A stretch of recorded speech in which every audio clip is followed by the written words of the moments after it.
Let's talk a little Texas recruiting. The Horns picked up a big commitment on Friday right here on the On3 Recruit channel. Hayward Howard committed to the Horns. Big pickup. And Justin, Texas is moving towards that top 10. Not there yet, but that's okay. We had coaches on the road last week, and they made some important visits. One of the more intriguing visits was Hezi Kent, Brunswick, Georgia. He goes 6'6", 280.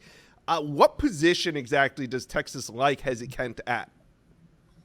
I think the first position they prefer him at is signature in the class of 2026. That would be the number one spot they want him in. Then when they get to the football field, they see this cat as a tight end. Now, a lot of schools are recruiting him at offensive tackle, which is natural. You can see it in his frame, and at defensive end. He's an active. He's a wonderful football player. He can do a whole lot. Texas loves him at tight end, and I almost feel like he's going to have to slim down a little bit because he's already 280 pounds. But that's what Jeff Banks wants. If you watch his clips, Hezi Kent probably has some of the funnest huddle out of the class of 2026. There's stuff on there where he's running wildcat, guys. Like this is a football player and who loves the sport. And here's the thing: I got a source the other day told me that he's not Georgia isn't in the mix here, and I honestly thought the Bulldogs would. Texas has slowly really made progress in this recruitment, especially over the last 3 or 4 months. He was on campus for an unofficial in April. Absolutely loved it. The guys knocked it out. Jeff Banks goes to see him. Recently took him out to dinner, got to hang out with the family a little bit. Those count as an in-home. Of course, Sark and those guys are going to save the head coaching in-home for later. But here's the thing, Texas planted a flag in Georgia, I feel like, the last 2 years. And it was because of Tashard Choice and Kenny Baker and the resources they had within the staff. There's just a lot of familiarity in the Peach State. They're continuing to do that. You get a Justice Terry last year. Now they're up in the mix for some big guys like an Amari Latimer, like a Hezi Kent, handful of other guys. And so you know what? Texas looks good here early, but they're not pushing yet. And so I want to see – we'll get some clarity when he takes that official visit to Texas in mid to late June. I think that's going to tell us a little bit more. But the Horns are in a great spot because they're selling him on catching the football. And I think that is what separates them right now.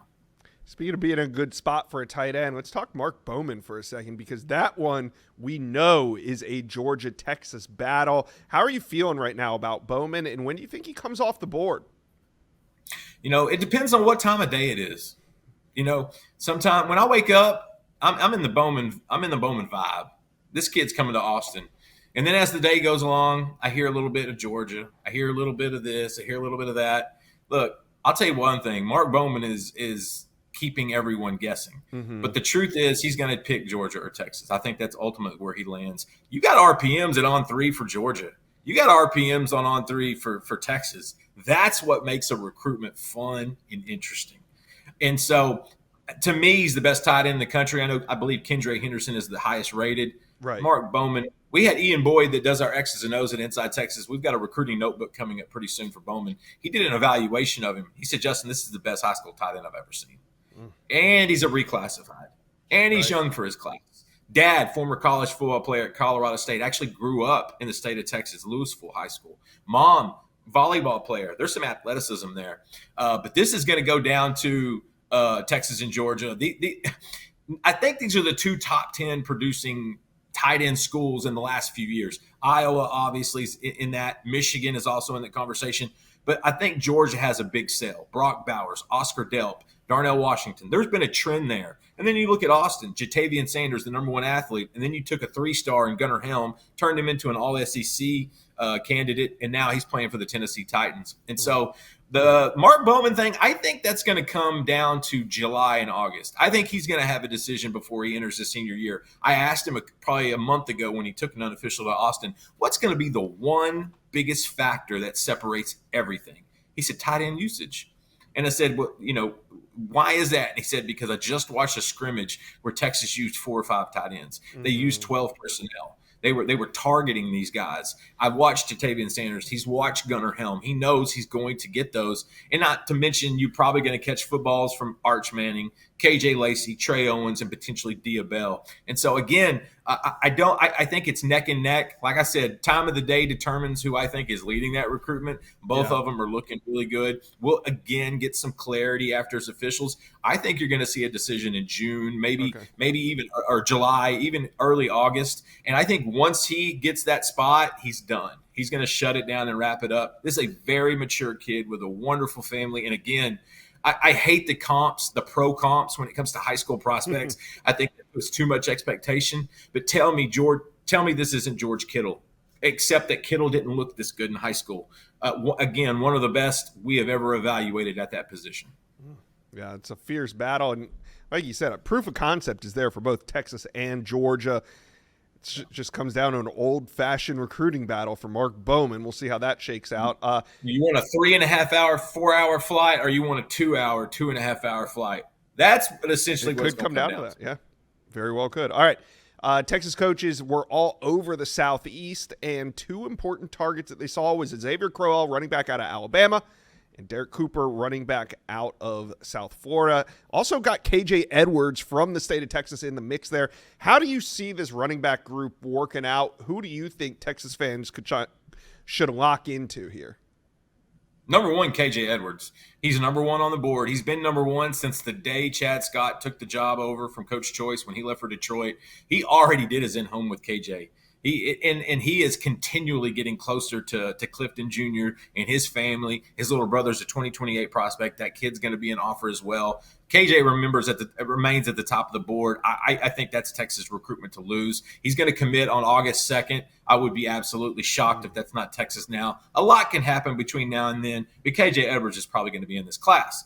So the question we always get at Inside Texas, who's going to be the other running back? And that's right now what Chad Scott's trying to figure out. And so they really like Amari Latimer. They want that bigger guy because KJ's more of your scat back speed type guy. So they'd like one of those bigger, inside runner types. Amari Latimer out of Sandy Creek in Tyrone, Georgia. He's on that list. They go see Xavier Crowell down in Jackson, Alabama, either Monday night or Tuesday night. I can't remember which night. Look, if Alabama wasn't in the mix, I'd say Crowell and Texas are trending. I think Texas made up a lot of ground in the last 2 or 3 months with that recruitment. Crowell absolutely loved his unofficial. His family loved that.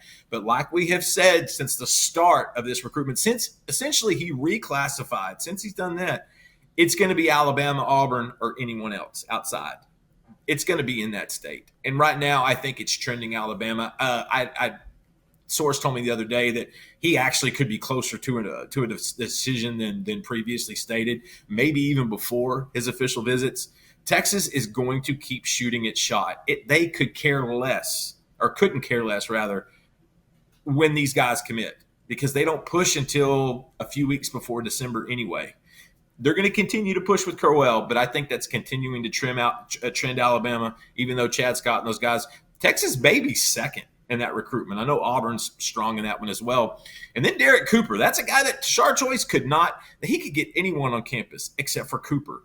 Scott comes in, a fellow Floridian, and they get him in, and then Derek Cooper is blown away. And I think one of the things they did on that unofficial, he got to watch the running back play. He got to go hang out with Trey Wisner. He was in Austin for 2 days. While his parents were spending time with the coaches at the facility, he's out hanging with the players. And I don't know if you could hand Trey Wisner a better guy. Like that, right. That's a kid you want representing your school, especially that position. And so Derek Cooper in Texas make a lot of sense, but you got to get to the finish line with this one. The biggest key here is they went in home on Thursday. I heard nothing but good things. The official visit has yet to be set. And I think Derek is going to have to change his schedule around a little bit. And I think that's going to happen. When that official is set and when he comes on campus in June potentially, that's when we're going to know where this thing's going. Miami's going strong. Georgia looks good. Florida State is pushing. He's one of the best running backs in the country, definitely one of your bigger backs. Yeah. So who's going to join KJ? You got Crowell, Trenton Bama. You got Derek Cooper's a little more open. You got Amari Latimer, who we can't really get a great read on that one yet, but I know Texas absolutely loves him. Then they went and hired offered another back, I believe, out of Georgia, in Carson Baker last week. He's got some great tape. This is a guy that could be setting up an unofficial potentially in the summer. And so you may see a few other names pop in there, but right now that's kind of where the Horns are looking. They've got 3 of the top 6 or 7 in the country looking strongly in Austin. They look good with KJ. They got some more work to do with Cooper and Crowell. All right, let's wrap this segment up. Texas currently sitting at number 19 in the recruiting rankings. No worry here. I think they were sitting at 18 last year heading into the summer. And we know there's some important targets on the board that are going to immediately boost this. Namely, Felix Ojo and John Turntine, 2 of the top prospects, regardless of position, probably on Texas's board. Both in-state guys, both trending to Texas. So, Justin, Texas fans want to know, when are they coming off the board? And when they do, is Texas going to be in position to land them? Yeah, Texas is going to probably land both those guys. They have separated so far in these recruitments. Look at John Turntine. They've been working on him for 2 years, and they only getting closer. And the Turntines actually took some unofficials this spring to look around just to see what else was out there. I think Michigan got to visit Tennessee, Texas A&M as well. And then he came back to Texas. Yeah. And now I just don't see this kid going anywhere else. This is going to be a summer decision. I want to give a lot of credit to his coaches at North Crowley. I think they have really set him up for success, and his family, especially his father. This is a very grounded family. And John III doesn't say a whole lot. He lets his actions do all the work. But just an outstanding offensive tackle prospect. Felix Ojo is the other one. He's probably going to come off the board sometime in it says July and August. I think that may happen actually a little bit sooner. He blew up beginning of this year, probably around January and February. He had been on campus in Texas 3 or 4 times in the last year, but people started to see the frame. Then he started hitting camps, and then people realized, okay, that's what a 5-star offensive tackle looks like. I think both those guys are going to be Horns by the end of the summer, in case something crazy changes or Kyle Flood decides to head to the NFL, which he's not. I think those 2 are going to come off the board. Like you said, they're ranked number 19 right now. I think they were, you said, 18 at this point last year. Texas doesn't look at the recruiting rankings until probably 3 or 4 hours before National Signing Day. They don't really care about the rankings until like mid-December. I think that's kind of when they start looking at it. And trust me, coaching staffs will tell you they don't look at the rankings. They do. They pay attention to this stuff, but they don't push about it until those last few weeks. And so, you may see some of these guys, not the ones we mentioned, but other top targets coming off the board in early July. I think 3 or 4 major targets have July 4th dates. I think Jaraylin McCoy is a July 1st or July 5th, something early July date as well. So just like any other summer, you're going to see some of their top targets maybe potentially commit somewhere else. But right now, Turntine and Ojo are all Texas. That's Orange House. They have done the absolute best job. They prioritized both of them. Those are the 2 tackles. Not getting Michael Fasusi in the class of 2025 is probably going to be the reason they are allowed to get these 2 tackles, because of the financial burdens that come along with that as well. They're number 19 right now, and I think Texas fans are getting used to Steve Sarkisian's recruiting pitch. 3 or 4 years ago, they're going to freak out about. I remember when Kelvin Banks and Cam Williams committed to Oregon. I believe it was July 4th, 3 or 4 years ago, 4 years ago, and they're griping about the recruiting ranking. Now they understand Sark and those guys don't really ramp up recruiting until like a few days before signing day. That's when they decide, all right, let's go pick who we want. Yeah. And if you need proof of that, look at the class of 2025, number one in the country. Look at their portal people. Look at the guys that have been getting out of the portal the last 2 or 3 years. Very strategic, very judicious. Sark knows what he's doing. He's got the right temperament for the NIL era and the college football era that we're in right now. Don't look at the rankings right now, but I'll tell you this. They look great for that running back out of Carthage and KJ Edwards, and they look really, really good for those 2 top offensive tackles in state, in Felix Ojo and John Turntine III. All right. Great information on Texas recruiting. You guys go check out Inside Texas. They got a lot more coming.